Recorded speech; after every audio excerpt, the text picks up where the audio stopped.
But for real, you really hit for real. If they caught you with it or said you did it, it's really you got to prove that you didn't do this. Yeah. It's really like you did. All right. So the preliminary hearing goes into effect, right? You Right. got your lawyer there, so forth and so on. The lawyer's job is to try to, now I've heard cases where sometimes he would say, "Well, they threw it out in the preliminary." Right. Normally, how does that happen when it gets thrown out? Well, when it get because the prosecution don't have enough evidence to move on.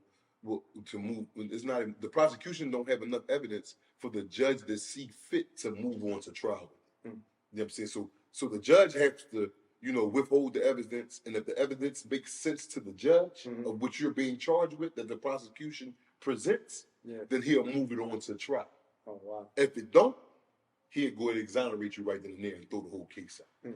So for those who,